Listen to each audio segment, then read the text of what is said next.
All right, we'll go ahead and get started. Thank you for joining us this evening. We have head coach Kellie Harper, who is taking her fourth team to the NCAA tournament, only the second women's coach to do so, and Tennessee making its 39th consecutive appearance in the big dance. With that, we'll turn it over to Coach Harper for an opening statement. We are excited to have a bracket. We are excited to have an opponent on our schedule now. We've had a week where we've been able to practice. We've been able to get some time off, focus a little bit on some academics. And, you know, I think there's a lot of festivities around the selection show and the bracket reveal. We enjoyed our time tonight getting to watch that on television, and just looking forward to the opportunity that we have to go down and keep playing some basketball at the NCAA tournament. All right, we'll go ahead and take questions, and we'll start with Maria. Coach, the bracket's always interesting to see who gets matched up with who, and as soon as Middle Tennessee popped into Tennessee, I'm like, that had to be something the NCAA wanted to set up, particularly being an in-state school. Just what do you know about Middle Tennessee State so far, beyond Anastasia Hayes, a former Lady Vol, being their leading scorer? Yeah, well, honestly, this is probably the first year in a long time I haven't been able to catch many of their games. I've seen them play quite a bit historically. I have a lot of respect for Coach Insel. Actually, I've played for him and during the summer many years ago. They're well coached. They always have terrific game plans. Especially given this much time to prepare, they'll really have a game plan that their players will really buy into. They're usually really good at what they do. They don't overcomplicate things. They make the game very simple, and they execute very well, whether that's on the offensive end or the defensive end. Now, that's what I know of his program and how he coaches. Like I said, I have a lot of respect for them. Howard. Thanks, Coach, and congratulations. When the teams just kept kind of rolling out in your region, you see, you've got inspectors there, you've got Clark, and Howard. There seems to be a lot of star power in this particular region. I wonder how that works as a coach. Obviously, the downside is you have to game plan for them, but the upside is your players. I'm sure you're very familiar with. Yeah, I think I'll be honest with you. I haven't been able to really look at the bracket yet. We just came over. Haven't printed one off yet. And as you're going, you're really trying to, trying to memorize all the teams that have been and trying to figure out who it might be, who you could be in there with.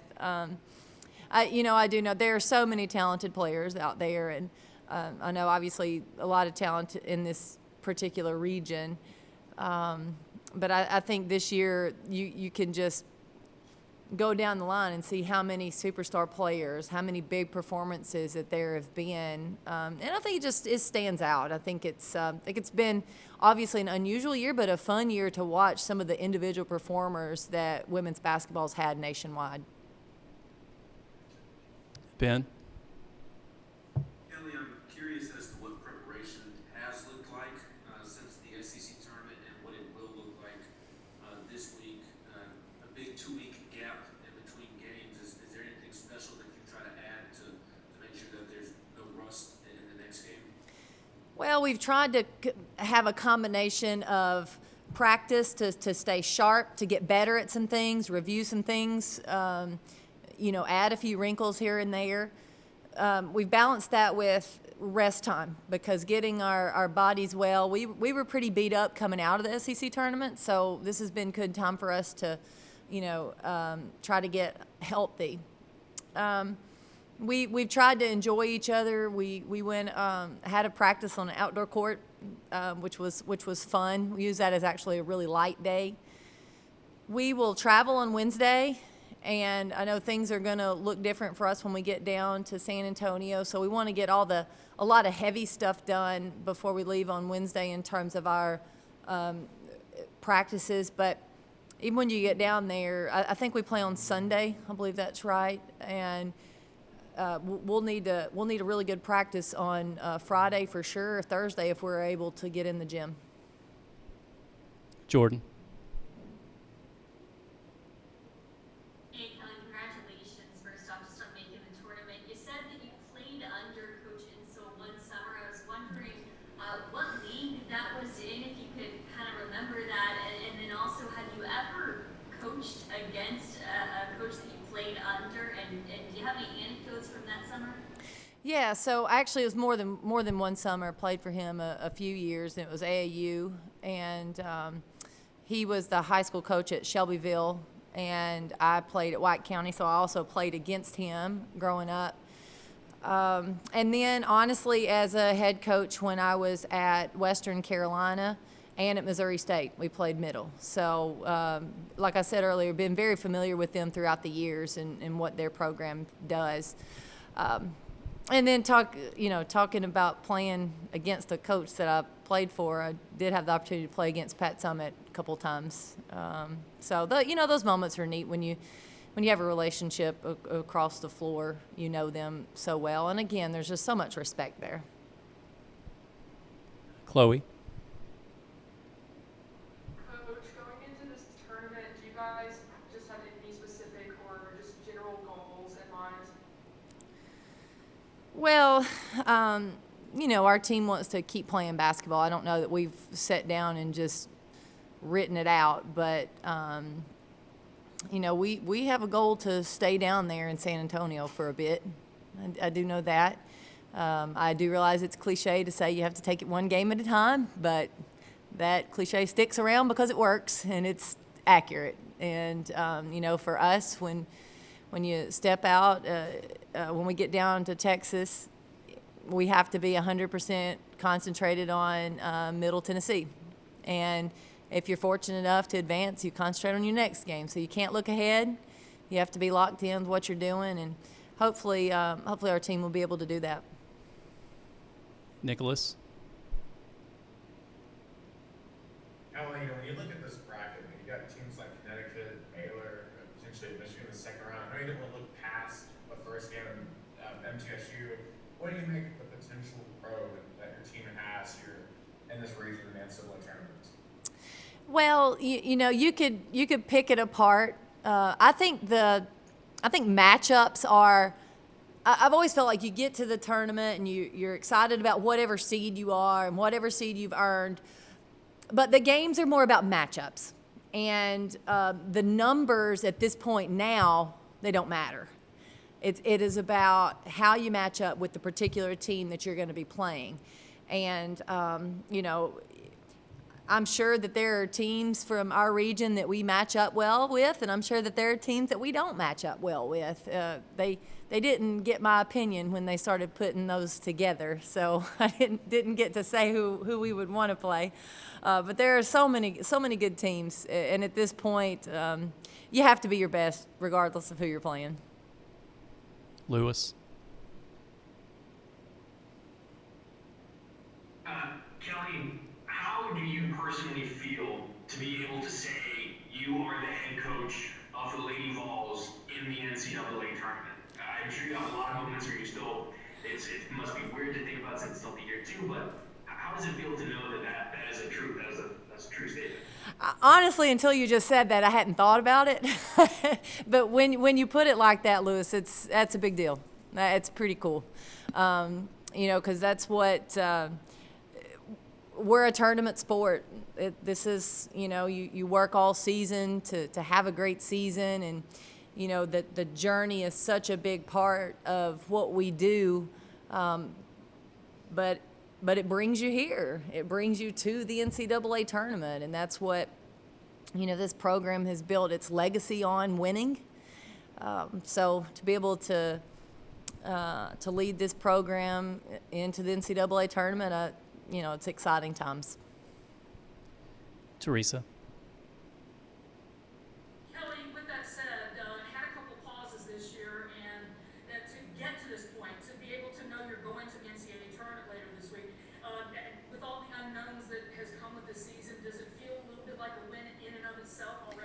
Well, listen, I still am nervous every morning when I wake up. I'm waiting on the call, the all clear call that we are good to go for the day. And so until we get all the way to game day, I'll be nervous every day. But that's how this season has felt. You know, you're just holding your breath day to day, week to week, so that you can get these games in. And I get it under, you know, big picture. I understand that there's a lot more going on than us playing basketball, but, you know, that brings us joy, you know, and it's been something that I think has been desperately needed for so many athletes to be able to get out and play. So we are grateful and we are thankful that we have had this opportunity. It's been hard to get to this point, you know, with so many protocols and so many things that you have to give up and, you know, you have to navigate through and manage for not just us, but so many athletes. So I'm proud we're here. And like I said, holding my breath every day until we get to game day, but looking forward to it. Jimmy?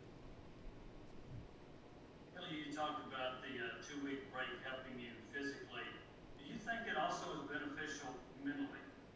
Oh, I think the break is the mental break is as much needed as the physical break. I think sometimes, you know, they need a refresher. Now, obviously, you don't want to be rusty when game time comes. So hopefully, we can ramp it back up before we hit the court on Sunday. But that there is a mental fatigue that I think players go through. You know, our league was unbelievably tough and competitive all season long, and through the tournament. So I think just getting a chance to breathe a little bit, getting a chance even to focus on something else for a bit, with that, you know, being some academics, I think has been good for our team.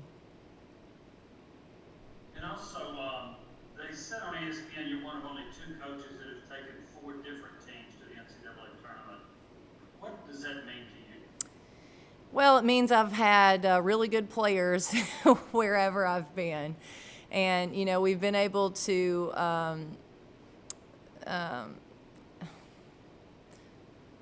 enjoy the selection show multiple times. I tell you what, there are a lot of talented players out there that never have a chance to play in the NCAA tournament, so I never take that for granted.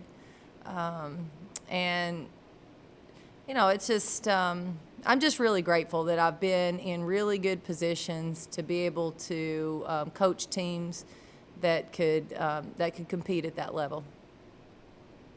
Will? I know you said you haven't been able to see a lot of MTSU this season, but obviously one of the big players is Anastasia Hayes, some of that's history to see. I guess, what do you know about her? What do you know about her game that you guys are going to have to play on? Well, no, she's aggressive. I know their system can really take advantage of superstar players.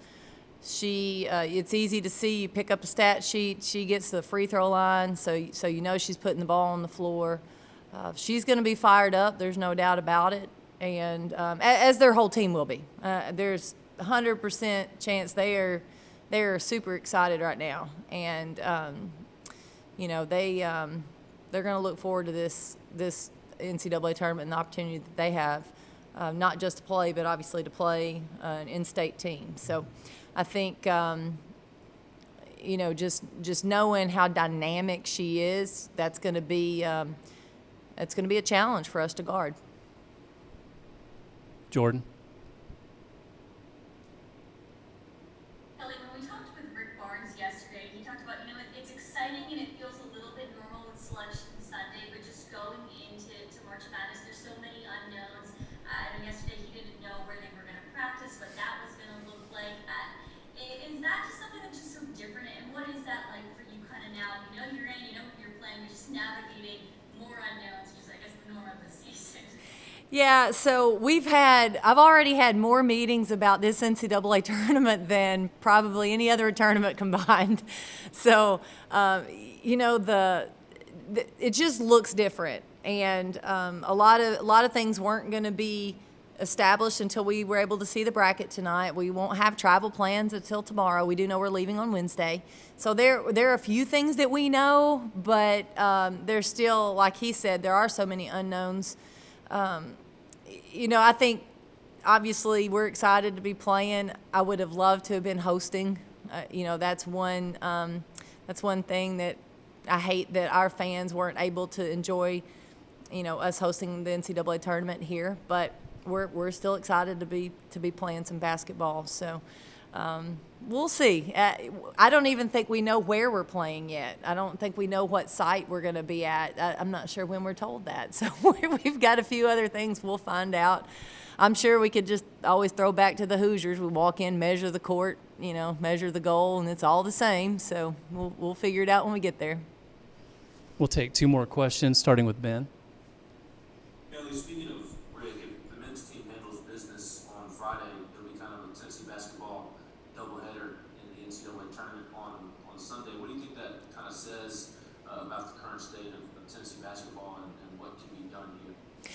I've always thought that in an athletic department, success breeds success. I think and especially when you have teams of like sports, so your basketballs, when they're succeeding together, I think it gets everybody excited about the sport and about our university and our athletic department. So, hopefully they'll come ready, and they'll be tough to and compete, and we're excited about them, watching them and supporting them, and hopefully we can follow suit on Sunday. I think when you pull for each other and you build on each other's success, it's a snowball effect. I think you just ride that, and I hope our fans are excited.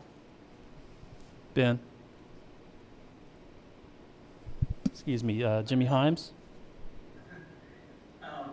Kellie, it was Gino Auriemma has tested positive, and I'm sure you know he's going to be quarantined for a while. There were 3 big-name NCAA men's basketball teams that had to withdraw from the tournament.